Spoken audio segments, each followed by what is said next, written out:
Assalamualaikum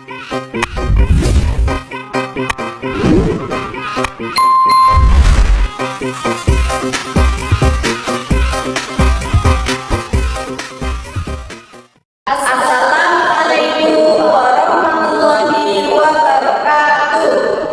Perkenalkan, kami bertiga dari kelompok Nabi Sulaiman, dan di sebelah saya ada saya Rodia, saya Indawati. kami akan menjelaskan tugas mata kuliah Bahasa Indonesia dengan dosen pengampu Bu Elin Mardianisi, MPD. Yang kami bahas adalah tentang masalah tajwid. Berikut penjelasannya dari kami bertiga. Materi yang pertama ini tajwid. Tajwid adalah ilmu yang mempelajari cara membaca Al-Quran dengan baik dan benar sesuai dengan kaidah dan hukum-hukum yang berlaku.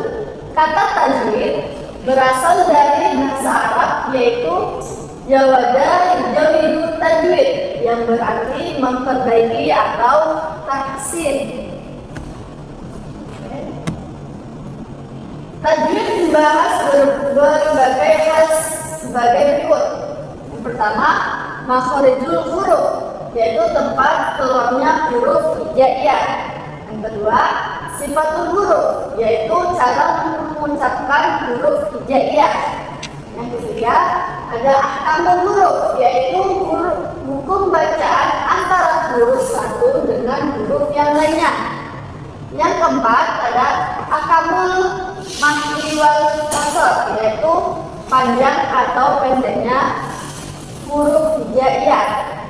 Yang kelima, ada ahkamul lughat wal ibtidah, yaitu cara-cara memulai atau menghentikan bacaan. Pentingnya mempelajari tajwid adalah agar bacaan Al-Quran menjadi benar dan sesuai dengan bacaan Rasulullah SAW. Membaca Al-Quran tanpa tajwid dapat menyebabkan kesalahan atau lahan yang berdampak buruk pada nilai ibadahnya.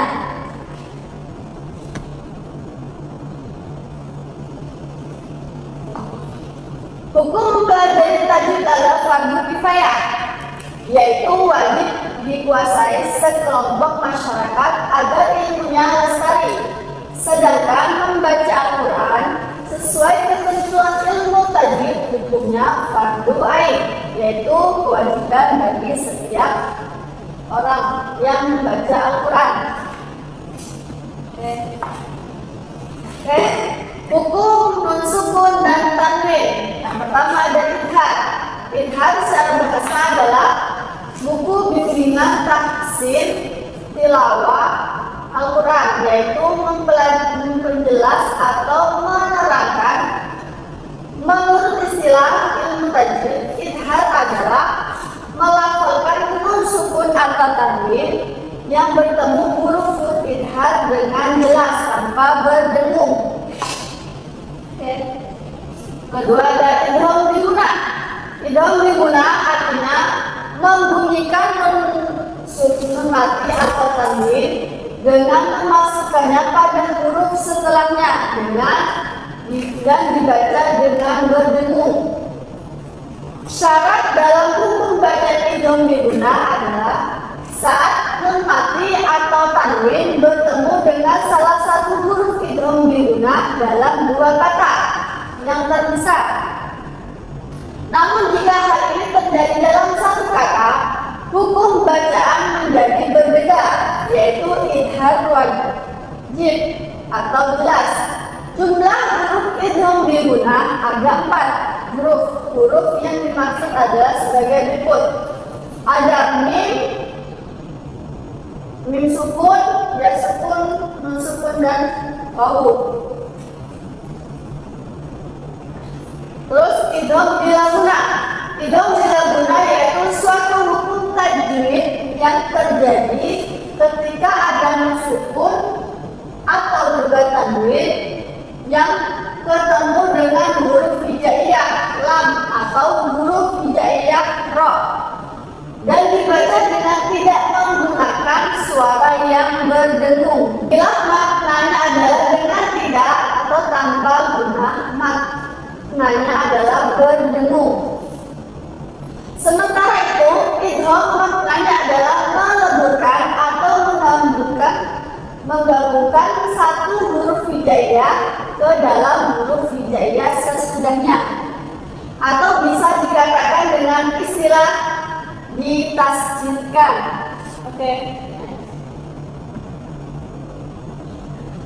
Cara membaca idgham bila benar, cara membaca yaitu dengan cara meleburkan huruf hijaiyah nun, sukun atau tanwin tersebut menjadi suara huruf hijaiyah sesudahnya, yaitu huruf lam atau ro, atau dengan cara lafaz yang kedua huruf hijaiyah tersebut seakan-akan diberi tanda tasjid dengan tanpa diikuti dengan suara berdengung atau guna. Iqlab secara leksikal berasal dari bahasa Arab yang artinya mengubah atau membalikkan.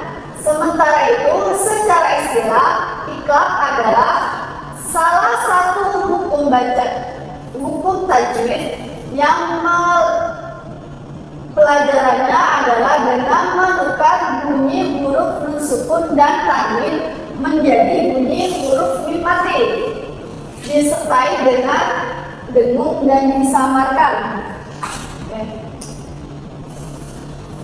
Hukum baca iqlab berlaku jika nun mati dan tanwin bertemu dengan huruf ba dan dalam ilmu tajwid, sedangkan dijelaskan di atas cara membaca iqlab adalah dengan mengganti bunyi nun mati atau tanwin menjadi bunyi mim sukun. Huruf iqlab dalam ilmu tajwid hanya satu, yaitu huruf ba. Iqlab hakiki bila dilihat berdasarkan asal hurufnya atau harfiah atau etimologi, mempunyai arti menyembunyikan atau bisa juga berarti menyamarkan. Di dalam ilmu tajwid, apabila ada nun disukun dan juga tanwin, baik itu fathah tanwin, kasrah tanwin, dan juga dhammah tanwin, kemudian di belakangnya terdapat huruf hijaiyah yang berjumlah 15, maka hukumnya adalah iqlab hakiki. Iqlab hakiki maknanya adalah menyamarkan atau menyembunyikan huruf nun sukun ataupun juga tanwin atau fathah tanwin, kasroh tanwin, dan dhammah tanwin masuk ke dalam huruf hijaiyah yang berada di belakangnya atau sesudahnya. Huruf hijaiyah tersebut ada 15 huruf di bawah ini, yaitu ada ta, sa, dal, zal, zain, shin, sod, dal, ta, zo, fa, qaf, kaf.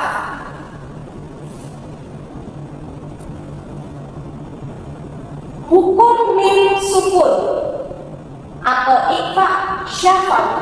Ikhfa syafawi yaitu suatu hukum tajwid yang terjadi ketika ada huruf hijaiyah mim sukun ketemu dengan huruf hijaiyah ba. Ikhfa berarti menyembunyikan atau menyamarkan, syafawi berarti bibir. Disebut dengan ikhfa syafawi sebab makhraj dari huruf hijaiyah mim dan huruf hijaiyah ba adalah bertemu antara bibir bawah dan bibir atas. Cara membaca dari hukum ikhfa syafawi yaitu dengan membaca lebih dulu huruf hijaiyah sebelum sukun. Setelah itu masuk ke dalam huruf mim sukun dengan cara mengeluarkan irama dengungnya. Hukum dari ikhfa syafawi yaitu dengan cara menahan hijaiyah mim secara samar-samar. Idgham mimi. Idgham mimi adalah memasukkan atau meleburkan suara mim sukun ke huruf mim berharokat mu yang terletak setelahnya, sehingga keduanya mim tersebut menjadi satu dan bertasdid.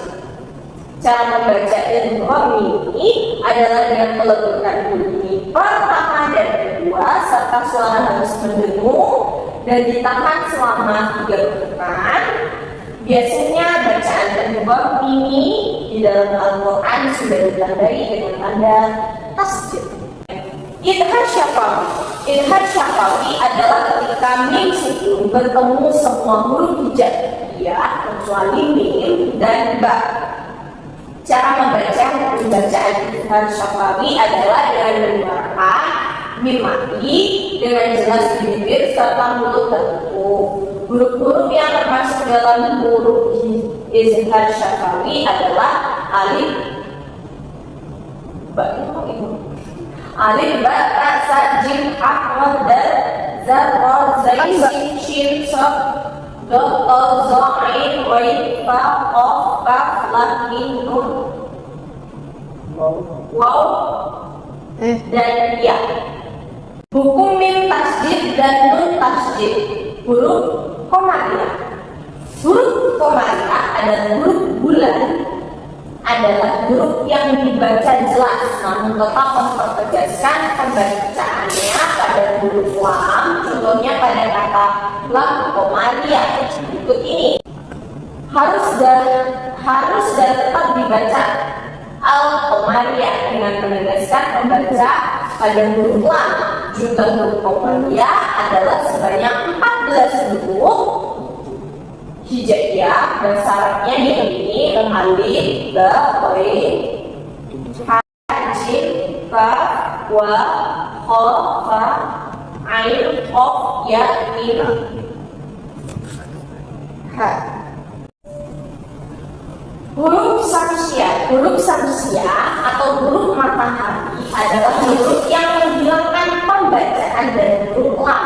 Contohnya pada kata al-syamsiyah harus dibaca as-syamsiyah dengan menghilangkan pembacaan pada huruf lam. Jumlah huruf syamsiyah adalah sebanyak 14 huruf hijaiyah. Bahasa Arabnya yakni qaf, sa, shad, ra, kaf, dha, dal, nun, dal, shin, dha, zain, shin, lam. Next.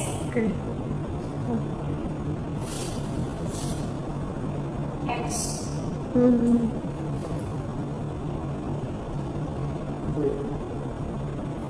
Hukum bacaan panjang mat tabi'i atau mat asli. Mat tabi'i dalam bahasa Arab adalah mat yang memiliki arti memanjangkan. Secara istilah diartikan sebagai memanjangkan suara ketika mengucapkan huruf-huruf mat.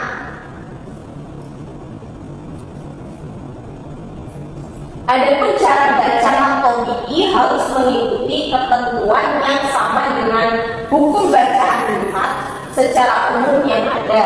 Hukum bacaan ayat di Al-Quran dilakukan ketika ketentuan mat tabi'i muncul, yaitu ketika a. huruf alif sudah harokat fathah, b. huruf ya sukun atau mati sesudah harokat kasroh, c.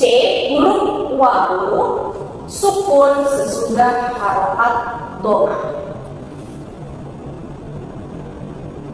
Cara baca dan melafalkan mat tabi'i dilafalkan dengan panjang 2 harokat atau 2 harakat. Setiap menemukan ayat yang mengandung mat tabi'i dalam membaca Al-Quran, umat Islam wajib membaca ayat tersebut sesuai kaidah mat tabi'i dengan panjang 2 harokat. Selanjutnya saya akan melanjutkan pembahasan pada materi mat far'i. Mat far'i dari segi bahasa memiliki arti cabang, sedangkan dari istilahnya mat far'i yaitu hukum bacaan yang merupakan tambahan dari mat asli. Panjang bacaan sendiri yaitu 2,5 alif atau sama dengan 2,4 2 atau 4 atau 6 tentukan. Next. Panjang baca panjang karena adanya hamzah, sukun, tasydid maupun waqaf. Beberapa jenis manfaati yaitu madlin, wajib muttasil, alif lisukun, jaiz munfasil, badal, iwad, tamkin. Next. Hukum kalkalah. Kalkalah merupakan kalkalah menurut bahasa kalkalah artinya adalah panggilan atau memanggil.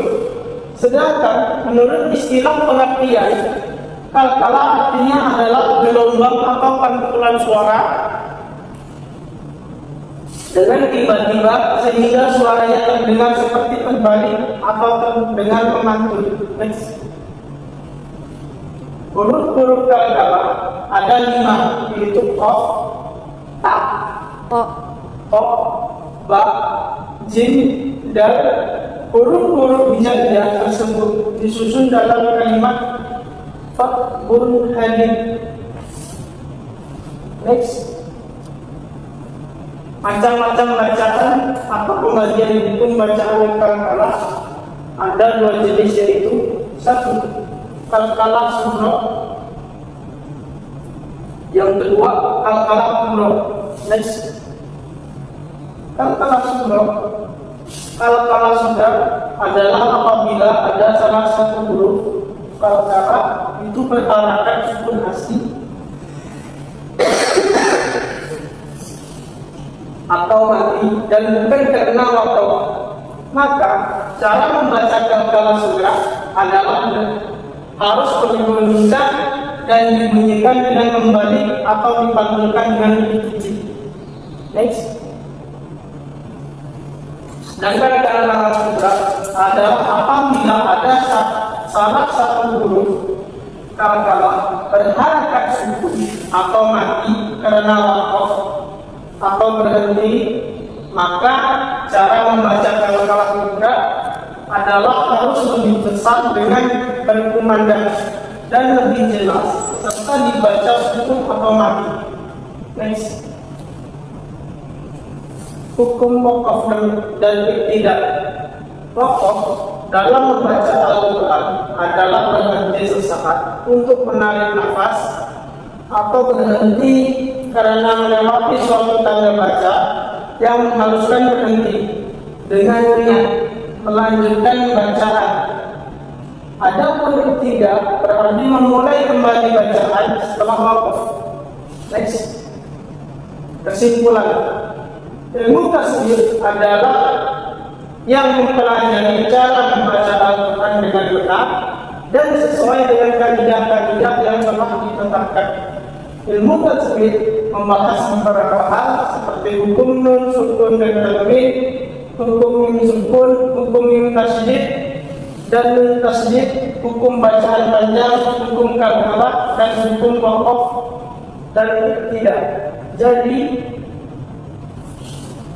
hukum mempelajari ilmu tasbih itu sendiri adalah fardu kifayah atau wajib dikuasai sekelompok masyarakat agar lestari ilmunya, sedangkan untuk membaca Al-Quran yang sesuai dengan ilmu tasbih hukumnya adalah wajib ain, atau kewajiban tersebut merupakan kewajiban bagi tiap-tiap orang yang membaca Al-Quran dengan tasbih. Baik, sekian dan terima kasih dari saya, Arif Purwamanggola. Baik, itulah penjelasan tentang tajwid dari kelompok Nabi Sulaiman. Saya sebagai Ibu Darwanti mewakili teman saya juga, mohon maaf jika ada kesalahan dalam sebuah PPT wilayah kami, kekurangan kalimat ataupun pengucapan yang salah. Kami mohon maaf, tapi semoga apa yang kami semua jelaskan bisa bermanfaat untuk teman-teman dan mudah dipahami. Sekian dari kelompok kami. Assalamualaikum warahmatullahi wabarakatuh.